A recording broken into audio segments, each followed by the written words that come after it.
Welcome.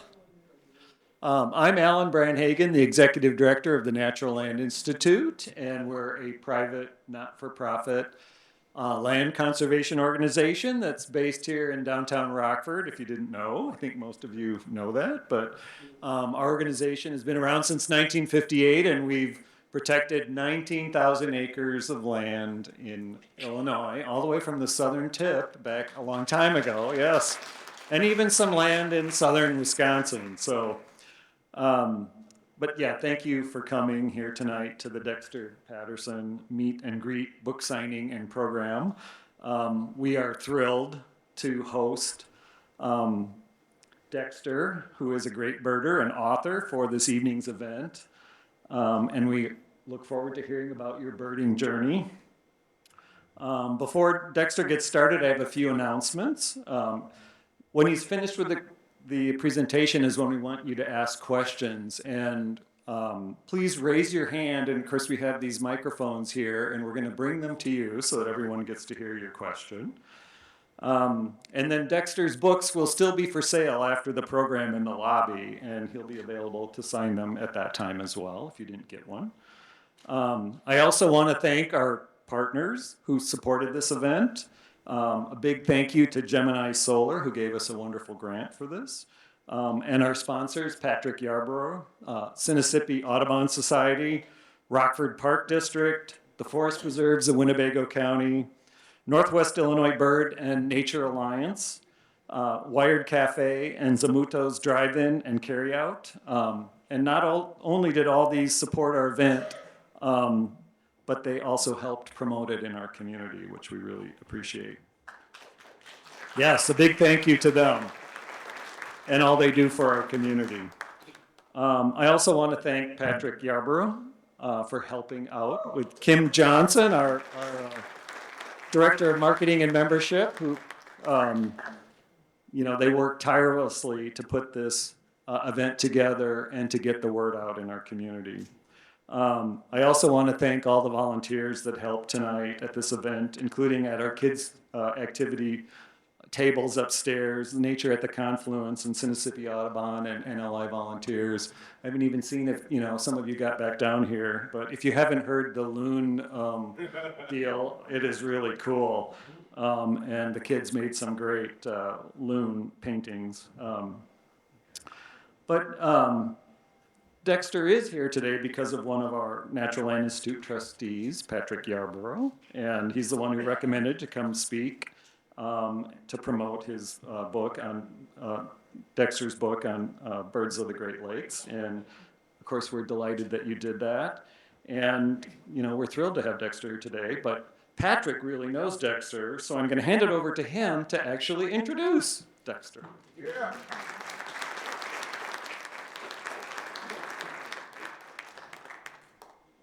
Good evening.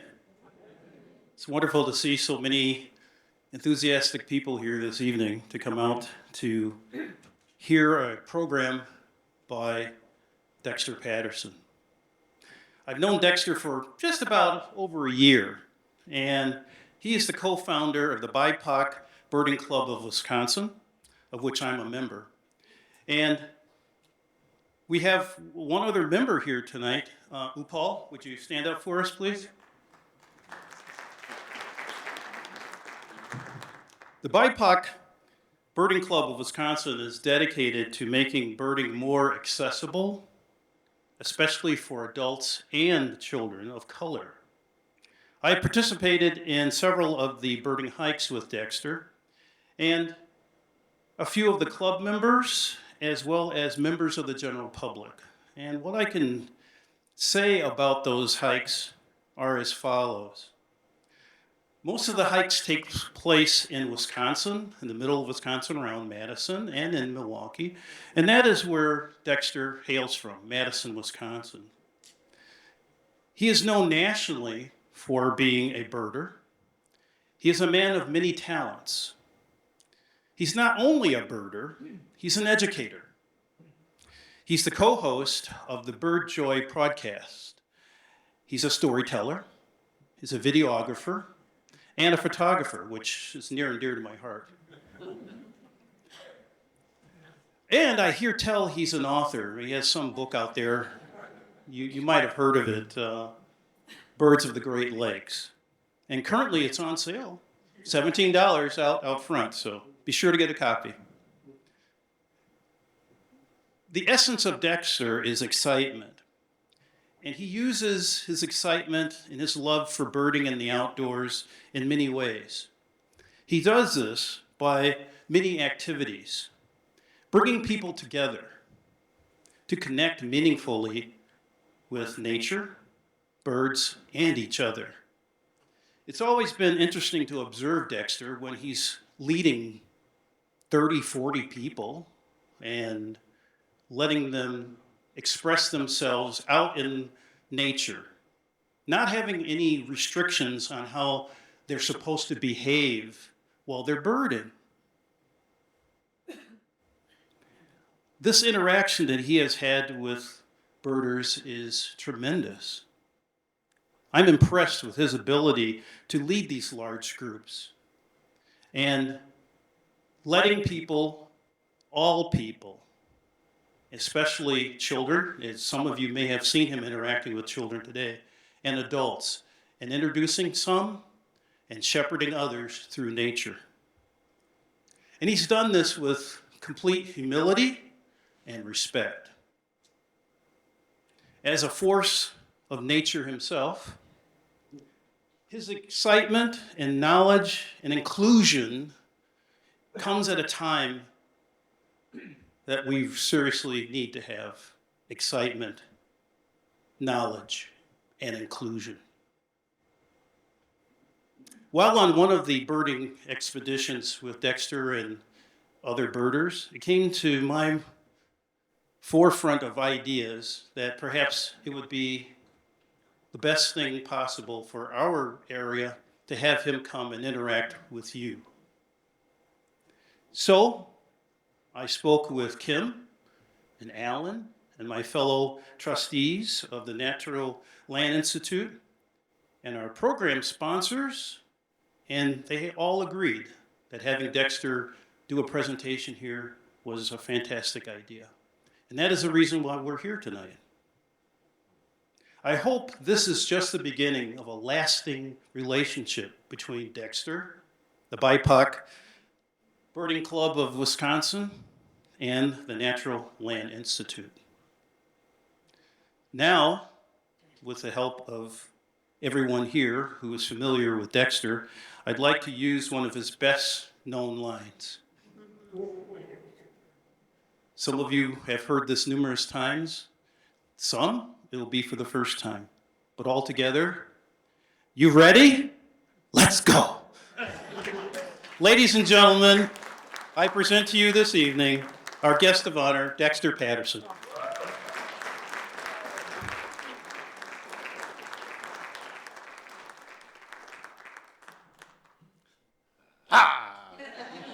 It's showtime. I might need a sip of water. All right, so where do I point this thing? Oh, right there. All right. I probably don't even need this, but I will use it. As I said, my name is Dexter Patterson. I am the co-founder of the BIPOC Birding Club of Wisconsin, the co-host of the Bird Joy podcast. I am also a full-time faculty member at the University of Wisconsin-Madison, where I teach science communication. So my job, I tell people, the short description of what I do there is I teach the future scientists and researchers of the world how to communicate their work to the public using media. Right? So storytelling through photography, through video, through podcasting, through radio, the whole nine, social media. So that's my job there. The students tell me I get to teach the fun stuff. That's what they tell me I teach the fun stuff. I'm also the director of Sciences and Climate at the Wisconsin Academy of Sciences, Arts, and Letters. So I'm just a big science nerd, all right? I love science, I love nature, I love birds. But then people are like, birds? Why birds? Why birds? Dexter, birds? And I'm like, yeah, birds, duh. Why don't you know? So I always tell them there are many, many, many reasons that I love birds, but they fall into these three main buckets. And the first one is mental health. The research is clear. As a scientist, and the scientists in the room here, the research is clear. Just being outside makes you feel better. Being outside and hearing bird calls compounds that feeling good, all right? So it makes you feel better. It is proven that just being outside in nature and hearing bird calls lowers your cortisol levels, right? Reduces stress and anxiety, reduces depression symptoms. Is it a cure? No, but it's a respite to some of those gray moments in life. I tell people all the time, go outside, you're having a crappy day. Within 10 minutes, ask yourself, how do you feel now? You're gonna feel a little better. Does it completely go away? Maybe not, but you'll feel a little bit better. The next one is environmental awareness. And I think it's really important that people understand their part in the world. That you just you're just one piece to this beautiful puzzle that we call life. And when you humble yourself and you realize that you're just one piece, you treat the world differently. You have respect for those little critters. Maybe they have wings, maybe they don't. Maybe they're squirrels. Squirrels gotta eat too, folks, right? But you really start to realize where you fit in, and it changes the way that you behave. It changes the way that you live. You might start picking up garbage that's not yours. You might start volunteering at all these amazing organizations that sponsors tonight events, right? So I always tell people, if you can get people to care, right, you can get them to do something. So that's a big one. And the last one, folks, is connection and community. I think that's what I love most about birds is the community, the people that I've met, people like Pat, people like Upal, people like all of you that I got to sit down and get to know your name, people like River that I met today. This little girl literally lit me up. Like, I'm fired up. I'm ready to go birding right now. Like, really fired up. I'm upstairs playing with the kids as they're decorating their loons and learning how birds eat and stuff, and it was fantastic. So I just want to say thank you to all of the people that helped make that happen for those kids, because that's what matters.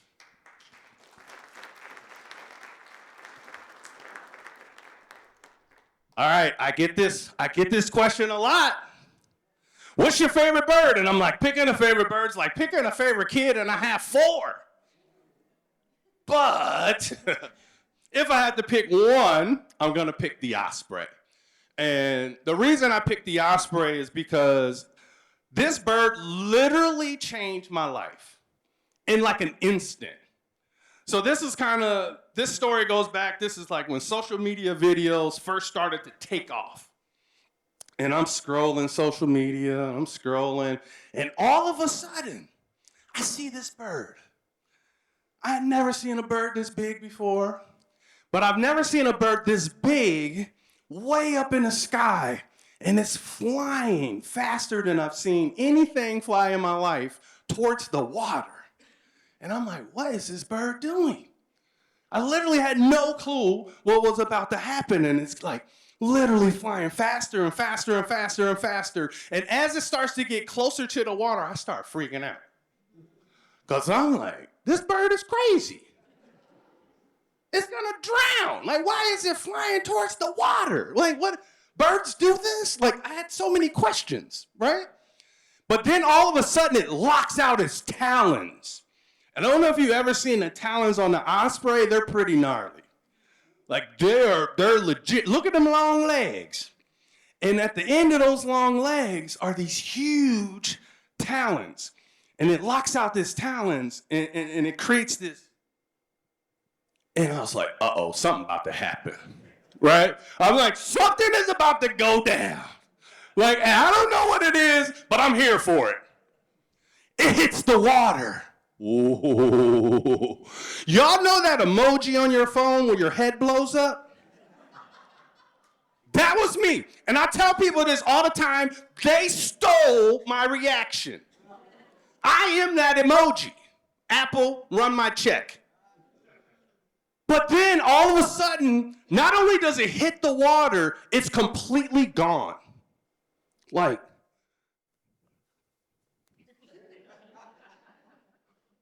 I'm freaking out again. So now all these questions are running through my head, and I'm like, what is going to happen to this bird? It's literally going to die. And why am I watching this?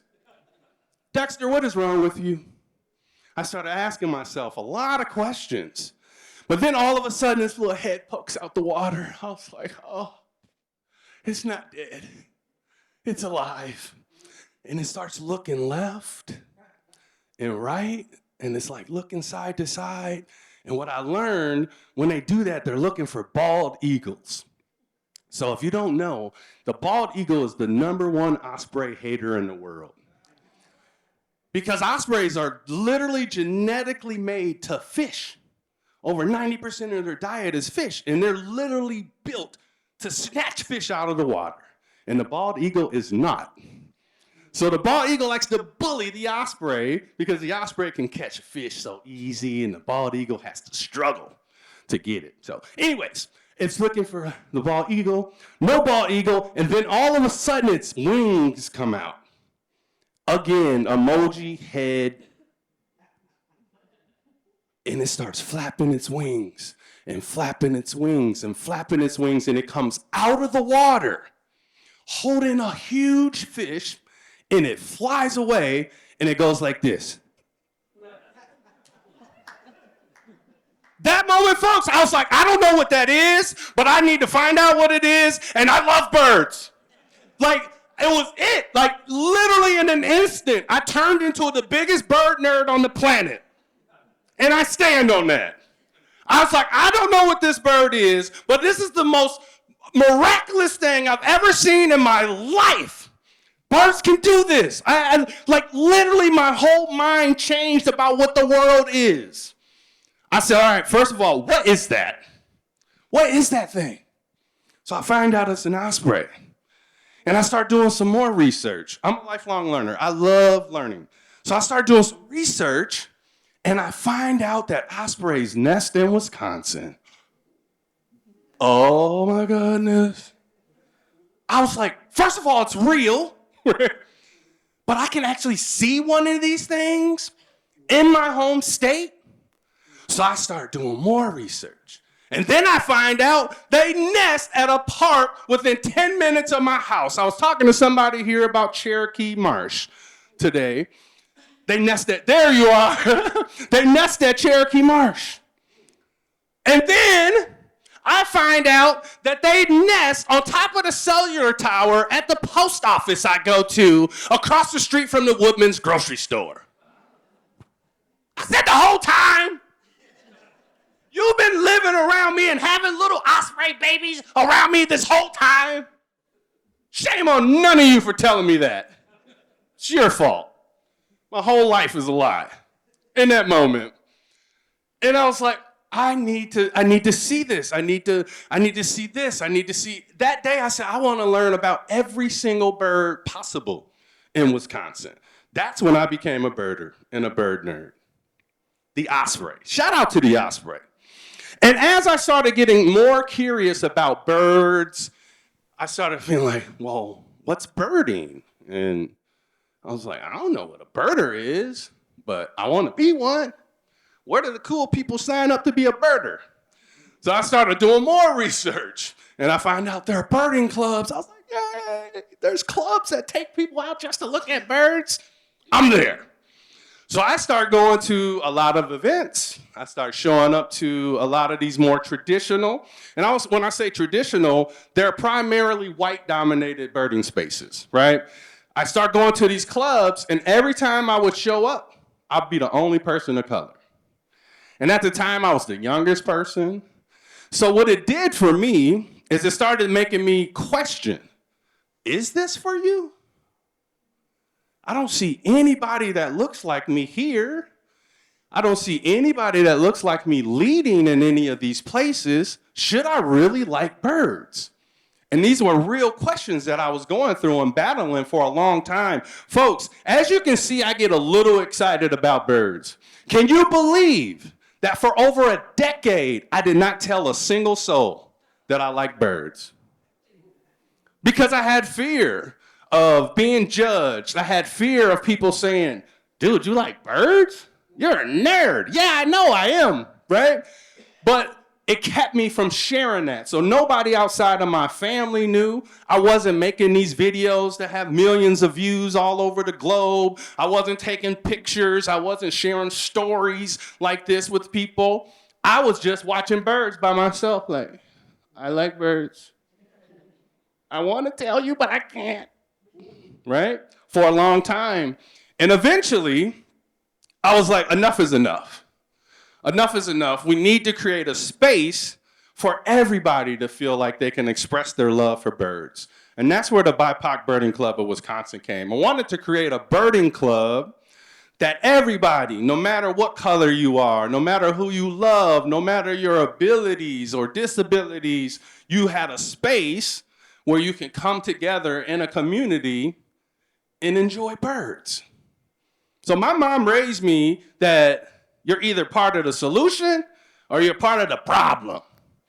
Our solution was to create a club where everybody felt welcome. When I started birding, folks, only 6% of black people identified as birders in this country. 6%, that is crazy to me. 8% of Hispanic and Latino Americans, and at the time, it was close to 80% for white Americans. So for me, the scientist brain, this nerdy brain in my mind, I started asking myself, why? Why is it like this? And there were so many different reasons, but I wanted to be a part of the solution, and that lack of diversity drove that. Creating a community, because I wanted to show up for my community and share this love and this passion that I had bottled up for all of these years. And the year that we started our club, a year before, there was a huge social justice movement sweeping across our country. It started with the murder of George Floyd and Ahmaud Arbery and Breonna Taylor. And then a friend of mine, Christian Cooper, one of the most famous birders in the world now. Christian, many of you may have seen his TV show, Extraordinary Birder, on National Geographic, or read one of his New York Times bestsellers. But he was targeted in a racial incident in the Ramble of Central Park in New York, where he had told this woman to put her dog back on a leash because it was running through the ramble, and you're not supposed to let your dogs run off leash in the ramble, and this lady freaked out. She called the police and was saying that she was being attacked and she was lying. She was trying to bring harm to Christian in that moment, and good thing he was recording this the whole time. And that incident alone sparked this nationwide outcry and conversation around belonging in the outdoors, belonging in nature, belonging in birding. And you saw this literally sparked a movement led by an organization called Black AF in STEM. And it's a group of black scientists that said enough is enough, and they created what was then the first ever Black Birders Week. This, folks, I'll tell you, was like a Sparkbird moment for me. It was like the osprey, because in that moment, I was no longer alone. I felt seen, I felt heard. I said, I got birder homies all over the world. Where y'all been my whole life like the osprey? I was like, I got homies over there, over there, over there, over there, over there, and it was glorious. It was glorious. And that led us to creating the BIPOC Birding Club of Wisconsin. And you saw other birding clubs, like my friend Jason Hall, co-host of the Bird Joy podcast, created a birding club in Philadelphia called In Color Birding Club. I had homies in Canada that created a birding club called the Special Bird Service. And you saw all of these groups sparking off all over the country. And it was fantastic. So we said, we're going to do this in Wisconsin. And I'll tell you this, I thought, when we did this, it was going to be me and my kids out birding together. It's like, come on, let's go, girls. I got 4 daughters, by the way. Help! So we decide we're going to do this. We create a Facebook group. We create an Instagram page. And we start saying, all right, we're here. Madison, come birding. And immediately, the community reached out to us. Then Madison Audubon, now Southern Wisconsin Bird Alliance, reached out to us. What do you need? The Feminist Bird Club of Madison reached out, said, hey, can we share this with our members in our newsletter? Do you need binoculars? What do you need? So these community groups were reaching out immediately and wanted to help us. And this was our first event. Patrick, you might recognize this place because this was the place that you showed up and afterwards asked me to come here. So this is kind of this full circle moment, which is kind of weird. So this is Nine Springs E-Way, our very first event. And as you can see, this is a proof of concept. It's not just me and my daughters. 15 other birders showed up. And what you see is you see people of all walks of life together birding. And this warmed my heart. Like, I was like, all right, we're here to stay now. Like, let's go, right? Folks, so every event, I like to start in circle.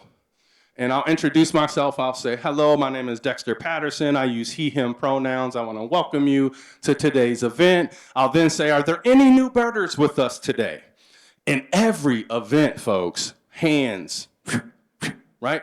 And immediately what we do is we start clapping and we celebrate the new birders. What do you think that does to somebody that goes to their first birding event? What do you think that does? River. Yeah, brings them joy. What else does it do? It makes them feel like, this is my place. I found my people, right? So now, and that wasn't always the case, and I'll talk about that in a little bit when I was going to some of these other traditional birding spaces, and I will get to that. But I tell my osprey story. Folks, within 10 minutes of us hitting the trail, what bird you think showed up? I got 15 witnesses. The osprey. What do you think it did? It came from the sky, it hit the water, it disappeared, it turned everybody into an emoji with their head blowing off, and then it flew away with a fish in front of this whole group. I'm telling you, that day, after that, I was walking around the event like this.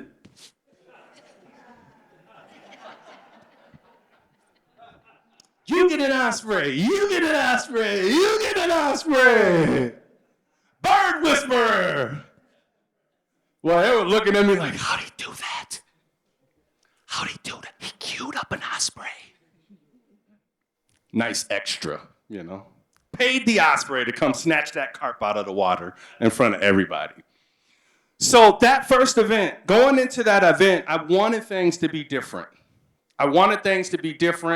Because as I was going to a lot of these nature spaces, as I was going to a lot of this outdoor programming that I saw some issues. And the first one was a lot of these spaces do not welcome new birders. They don't encourage questions. They assume people just know what they know. Sometimes people are a little snarky when you ask a simple question. Like, what is that? And it might be a blue jay, or a northern cardinal, or an American robin, and it's the first time they've ever seen one. It's just a robin. Why would you say that? It's just a blue jay. I saw 10. So what? Shut up. It ain't about you right now. It's about this person that just saw something magical for the first time, and you're poo-pooing their joy. I call them joy jackers. Shame on you, joy jacker. It's like getting a tick on you. Y'all know that feeling. Get away, joy jacker, you know. But that was something that stood out to me. So immediately we wanted to make sure that our space catered to new birders, that made them feel welcome.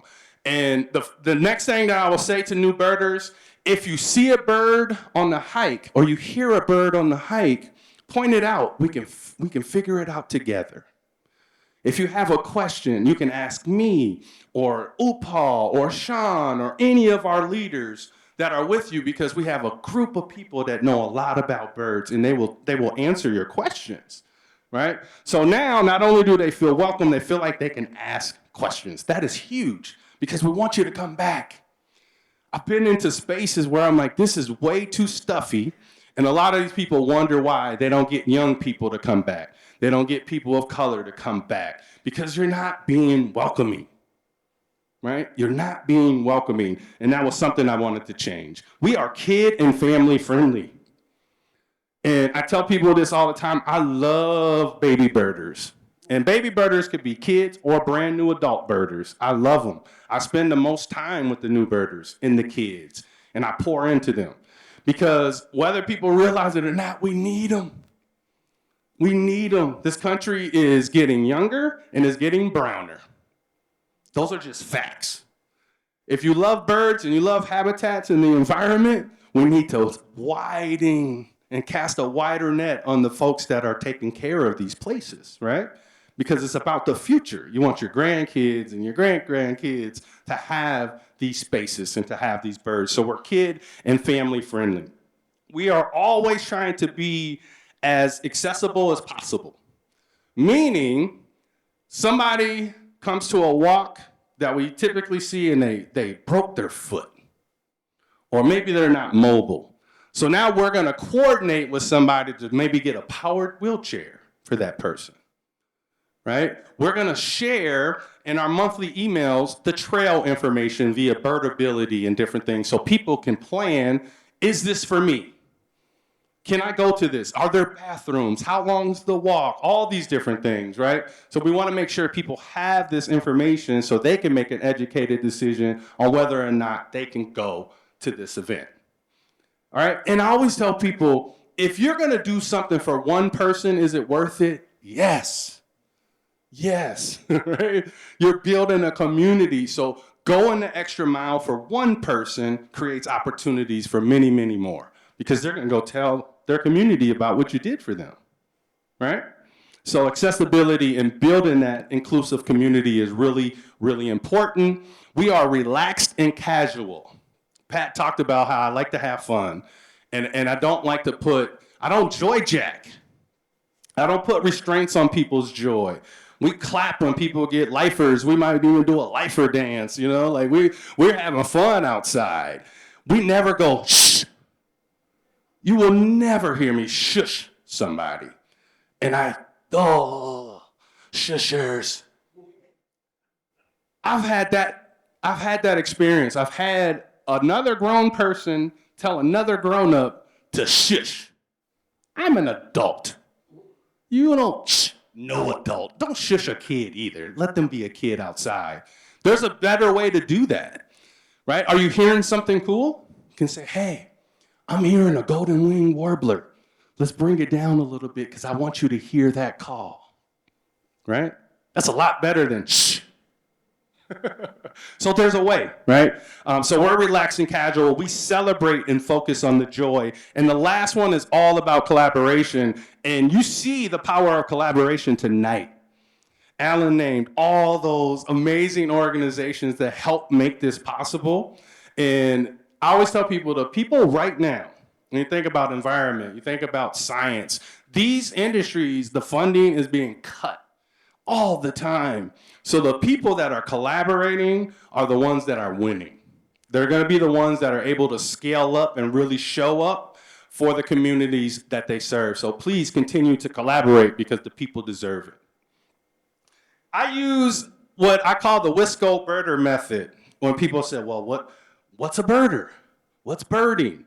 I went through that, right? I didn't know what it was. So when people ask me, how do I go birding? The first thing I tell them is to take that pressure off yourself. You don't need to be a pro. That's the first thing that I say.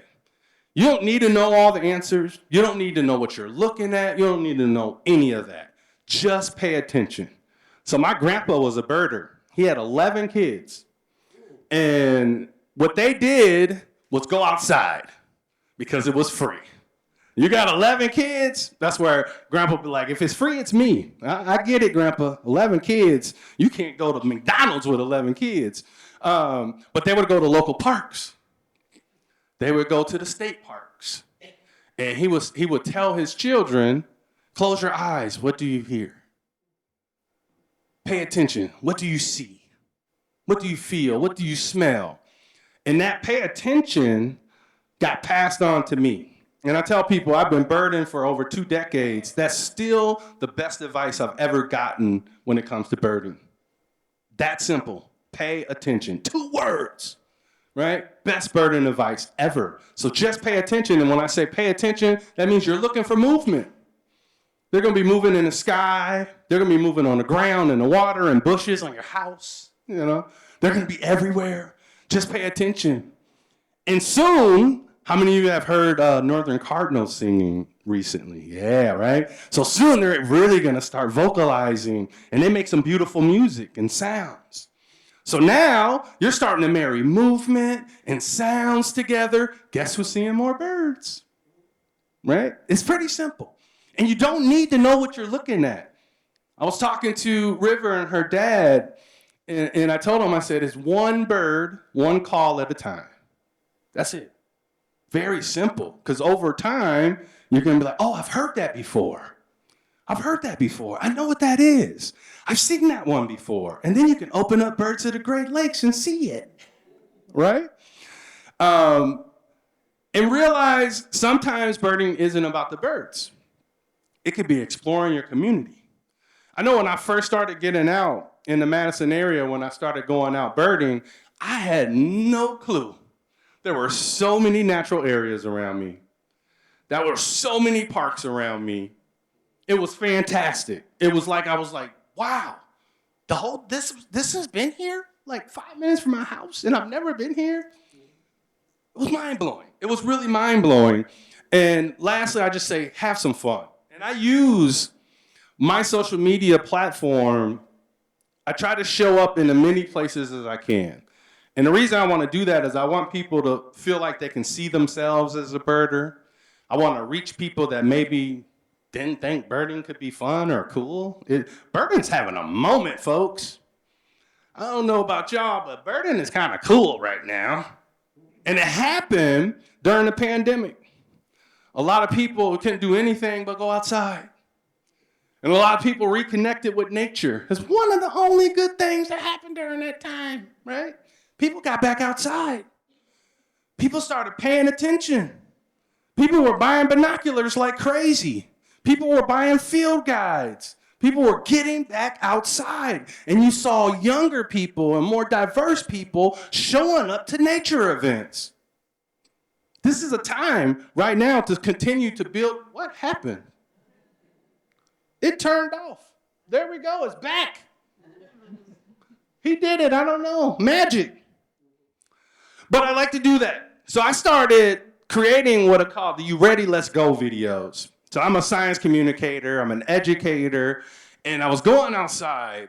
And this was really during COVID where I was like, man, a lot of people are struggling. But I was feeling kind of good. I was outside. And I felt like I had like this serum, this happiness serum.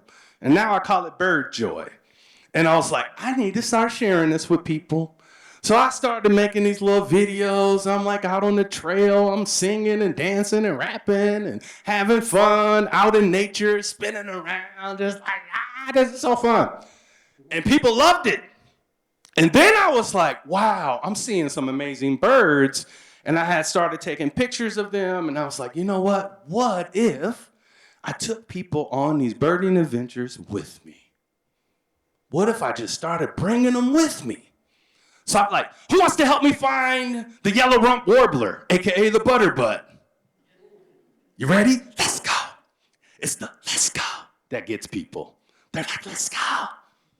So I started doing that, and it took off, right? People were like, thanks for joining. Thanks for taking me along. This is so cool, right? And I was like, all right, I got something. So I kept making those. And then I started using social media. I might create a pop-up event. We do pop-up events. Rita in Milwaukee will do Rita's our Milwaukee club leader. She'll create a pop-up event, meaning we'll just post in our Facebook group, hey, we're going to go to this park. Whoever wants to join us, join me. Right? Not a scheduled monthly event. We're just out in nature. Maybe 5 people show up. Now I'm just out in the woods with 3, 4, 5 people instead of 30 or 40. So really, really cool and a really good way to connect with people and have some fun. The next thing I wanted to do is expand this bird joy.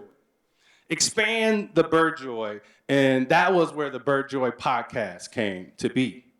In October of 2022, I was invited to a birding retreat in Georgia that was organized by Christian Cooper, actually. And Christian invited all of these birders from all over the country and a couple international folks to meet up for 3 days to go birding and game plan and strategize on how we can help grow the birding community. And the last day that we were there, Christian looked at everybody. We're in this old barn. It was just like really cool. And I'll never forget this. He looked at everybody and he said, I want all of you to connect with at least one person in this room and do something to move the birding community forward. Jason, that's Jason Hall. I told you he's the founder of In Color Birding Club in Philadelphia. He was my roommate down there. So Jason and I, we're kind of staying in contact. We have been friends on Instagram for a long time via Blackbirders Week. And I teach podcasting and radio class, and I was like, Jason, you have a great voice. He does. He literally has a really good voice. I said, what if we did a podcast? He's like, I ain't never done one. He said, but I trust you. So we decided to create the Bird Joy podcast, and we are now in our 4th season. We started our 4th season. Any of you listen to the Bird Joy podcast? I love you. Thank you. You can get it. You can get it anywhere you listen to your podcast, but we're deep into season 4 right now, and we interview STEM professionals, black and brown birders all from all over the country. Even we've had a few guests from Canada already. We've had somebody from South America, and we're interviewing these people and really highlighting the work that they do in birding or in the STEM fields. And we center on their joy. It is fantastic. You want a little pick me up? We drop new episodes every Friday when we're in season. So make sure you check us out. You got a lot of listening, a lot of binge listening to do after tonight.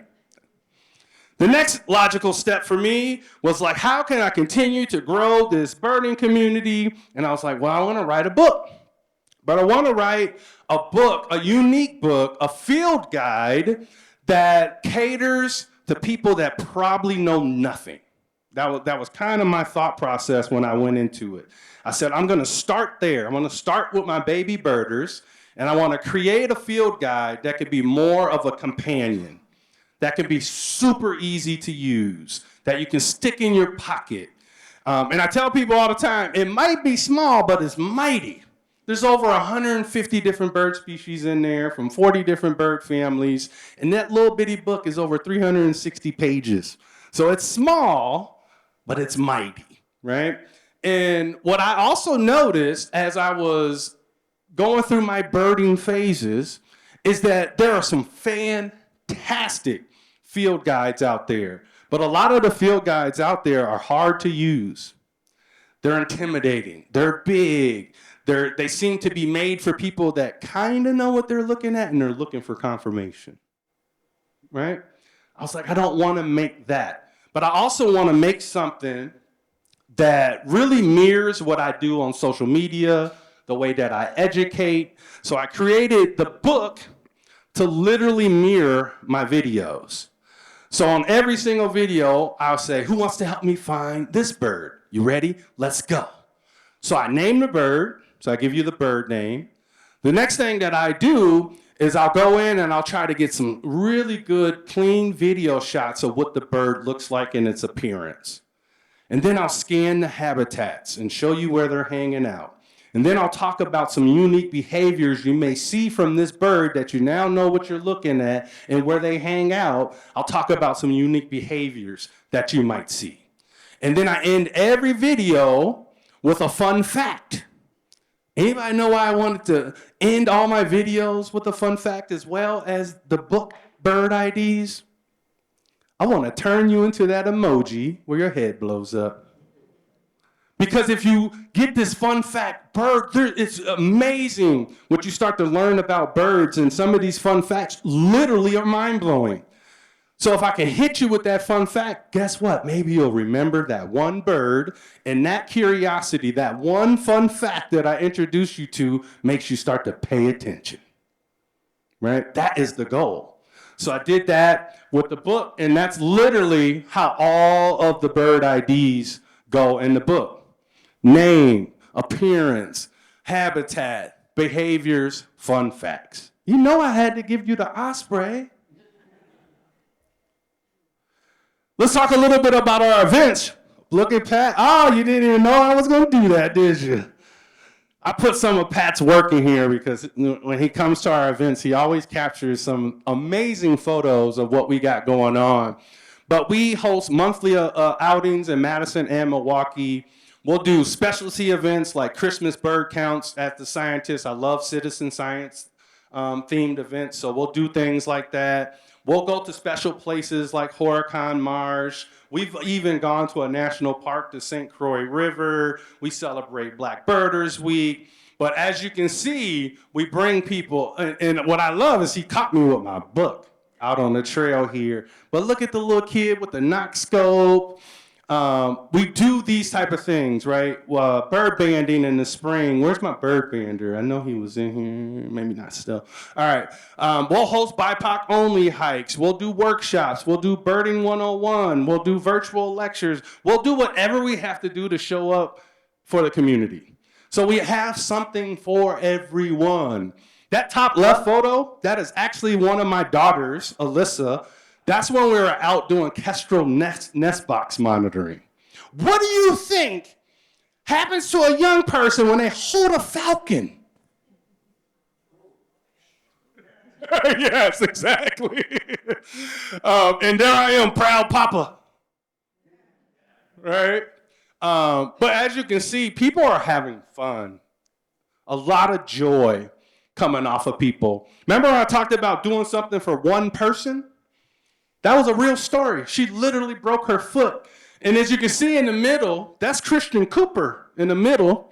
I brought Christian to Wisconsin for 2 events last spring, and he wanted to go birding with the community. And one of our members was like, I broke my foot and I want to go birding really bad with Christian. I said, I got you.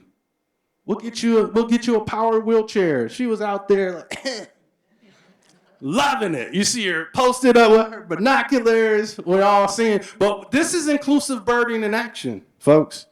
People of all walks of life, abilities, I don't care what, you show up, you are welcome.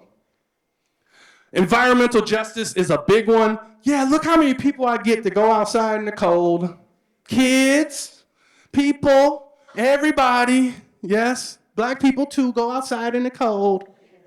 I know, people think we don't for some reason. It's kind of funny. Equity. Here's another example of citizen science doing northern saw-whet owl banding in rural Wisconsin, which is kind of cool that I pull up and we got a bunch of Black and brown people in rural Wisconsin banding little saw-whet owls, right? Kind of cool.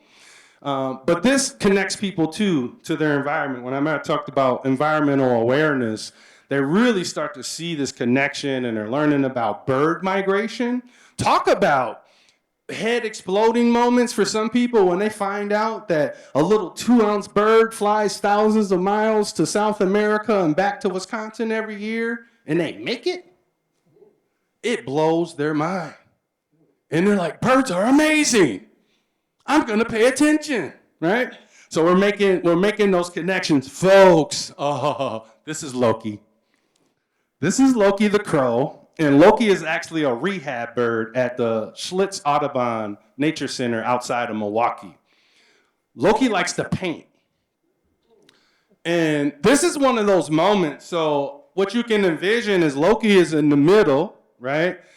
And we're sitting just in a circle around Loki. And Loki just hopping around, picking up one of the paintbrushes and hopping back to the canvas and dabbing it and then dropping it and going getting another color. So what is happening is people are literally seeing one of the smartest animals in the world, a crow, a corvid, right? Seeing this bird paint in front of them. They don't look at crows the same after something like this. It's no longer just a crow. It's like this dang bird can paint. This is crazy. Dexter, what is happening? Is it real? Right? Very much how I reacted to the osprey, folks. I love these close encounters. I love showing people what is possible. Look at this. So on the left is Joy. At this moment, Joy was only 11 years old. Joy is bird banding and blowing on a brood patch. At age 11. Telling people that this bird is mature and it's mating. At age 11. On the right side, that's one of my other daughters, Alyssa and Joy. They're literally tending and manning the bird banding station by themselves as little brown girls. Both age 11 in this picture. That's a different level of access. That's a different level of showing young people what is possible. They leave events like this and say, you know what? Maybe I could be a scientist. Maybe I could be a wildlife biologist. Maybe I could work for a conservation organization. It opens up so many opportunities, and that's why I love seeing what you all are doing with the young people.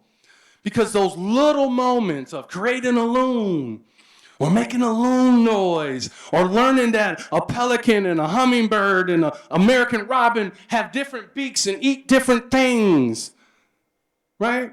It changes the way that they see the world. It shows them what is possible. Look at that look. She's holding a female Baltimore Oriole. This is Jasmine, one of my absolute favorite human beings in the world. This is the first time she ever held a bird. I promise you, if you hold a bird and release it, you will never be the same. You will never forget it. You will have a birding memory forever. And I wanted to start creating those type of memories for kids on a more consistent basis. So this spring and summer, we started our Bus to Nature program. And as I was reaching out to community centers, or community centers will reach out to us, they're looking for programming. A common theme that I would hear over and over and over is we would love to get them there, but we don't have transportation. We can't afford it. We don't have the staff. We wouldn't be able to feed them when we got there, right? These are common things that I kept hearing over and over, and I specifically wanted to serve underrepresented and poor, low-income neighborhoods. Because in the summer, these kids have nothing to do. And when they have nothing to do, what happens? They get in trouble, right? Or they start to lose hope. They start to feel like nobody cares about us. So we said, all right, we applied for some grants and different things, and we fundraised. We had some funding. We said, you know what? We're going to eliminate all those barriers. We will pay for the bus. We will pay for the lunch. I will go. We will give you all your kids binoculars and field guides. So what you see here was one of my trips. I had 36 middle schoolers. Not all of them are in the picture here. Some of them were too cool for school. But look at them. This is Horicon Marsh. So not only was I busing them to nature, I wanted to take them somewhere special. I wanted them to get on a bus and be on a bus for almost an hour. It felt like they're literally on a field trip. They're going somewhere they've never been before. And if you have, how many of you have ever been to Horicon Marsh? That place is magical. So when you pull up and see something like that, they're like, this place, this whole thing is a marsh? And I felt like it was like Lion King, right? Yes, little ones. Everything you see, everything your eyes can see is the marsh. It's over 300,000 acres. And they're like, whoa. And they got binoculars. I got my scopes. We're partnering with the local DNR folks. They got leaders out there that are IDing plants and herbs for all the kids. And we just let them be kids. We had fun outside. They weren't on their phones. They were asking questions. They were engaged. I may have told them you're going to get pizza after this. It worked. It worked. But by the end of it, folks, they're literally, we get back to the education center. They got like this huge woolly mammoth outside and all that. I know some of you have been there, but right in the back of the education center, there's huge green, there's just this grass field. And they're doing relay races. They're rolling through the grass. Like, they're being kids. And it was so joyful. We also created our birding backpack program. And all of the organizations that we were busing to Horicon Marsh, we gave them a birding backpack. Inside that backpack are 2 pair of Knox binoculars, one for an adult, one for a kid. We have Ken Kaufman's field guide in there. Shout out to Ken Kaufman and his lovely wife, Kim, for donating all of those field guides. Shout out to Fontana Sports, a local woman-owned outdoor company in Madison, Wisconsin, donated Osprey backpacks. Very intentional, very intentional. The Southern Wisconsin Bird Alliance gave us nature pocket guides for kids in English and Spanish. And then we would put a 1-sheet inside of the backpack with our top 10 favorite birding places to go near them. Once again, trying to take away the barriers. We recently, just last month, launched the birding backpack program in all 13 Milwaukee Public Library locations too.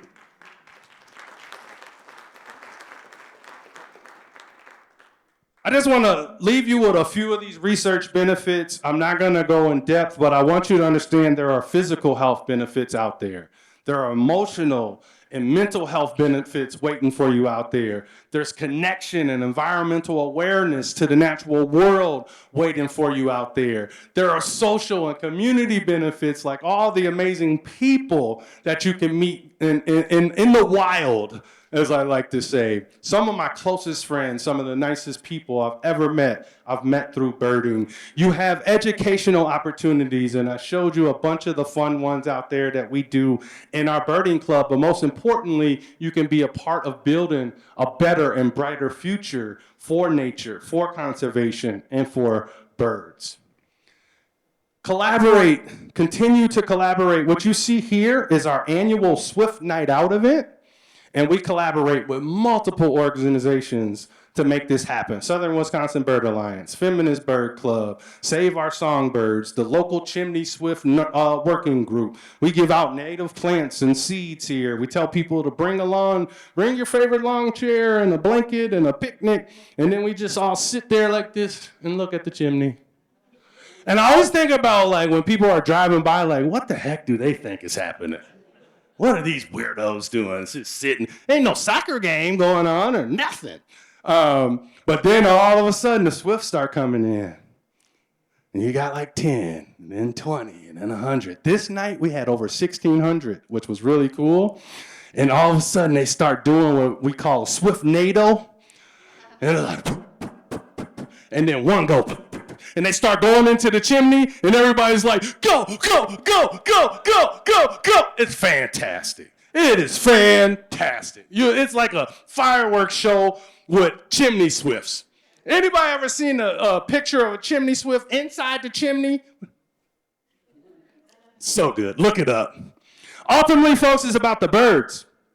And some of these birds you might see in the Birds of the Great Lake book, but I love to take pictures of birds. And every time I look at some of these pictures, it transports me back to a memory, to a place.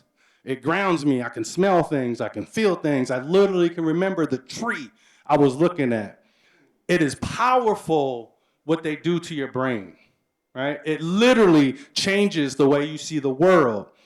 And I always tell people our birding community should look like the birds we all love. They're of all shapes and sizes. They're of all colors. They're of all different abilities. Some are big. Some are small. Some can't even freaking fly. That's people. That's people. That's us. And it's about this bird joy. So what you see there, that's Roman. Roman is one of our birding members. Roman came to us when he was 6 years old. 6 years old, and he showed up at his first event at 6 years old with his little backpack and little hat on. He was about this tall. Oh, I might cry telling the story. He shows up with a notepad at 6. Like, think about this. He's a little OG at 6 with a notepad. And on that notepad, he had 23 warblers that he wanted me to find for him that day. It was peak migration.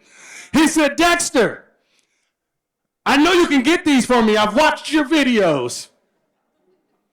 Let's go. He got all 23. We actually that day had over 70 species of birds. But he literally, till this day, when we go, it's called Picnic Point in Madison. And till this day, when he comes to a Picnic Point event and we walk by this one area where we got like 15 warblers in this one area, and he nicknamed it Warbler Alley. And every time we look, we go by there, he's like, Warbler Alley, that's where I got my life for this and this and this. And he remembers. He remembers all of that. This was Black Birders Week 2024. We partnered with a raptor rehab center called Who's Nature Center. And they brung their rehab birds, and one of the birds was the peregrine falcon. That's his favorite bird. So y'all know what I was doing. I was waiting because I knew they had the peregrine. I was waiting.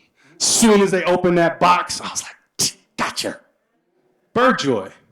Top left is my daughter Victoria holding a chickadee-dee-dee-dee-dee.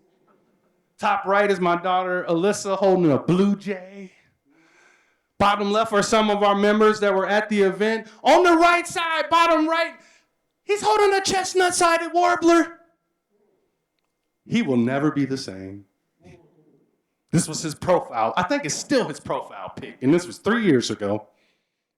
He will never be the same. This was this year's Black Birders Week at our local zoo. 150 people. We fed them. Everybody had binoculars. We got to let the flamingos out.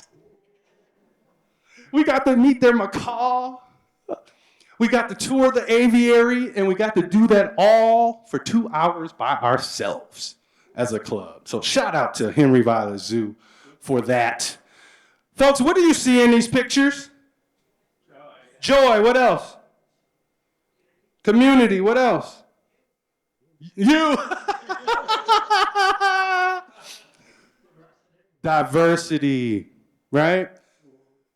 You see people of all walks of life. If you showed up as a new birder, or you showed up, period, as a birder, and you saw this, would you feel welcome?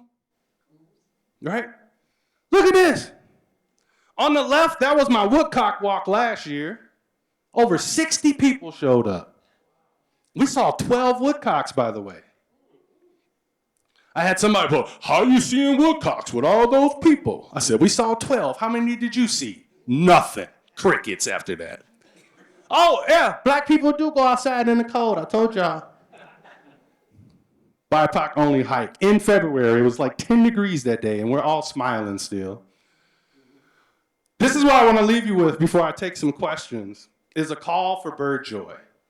I want you all to share your spark bird story with somebody.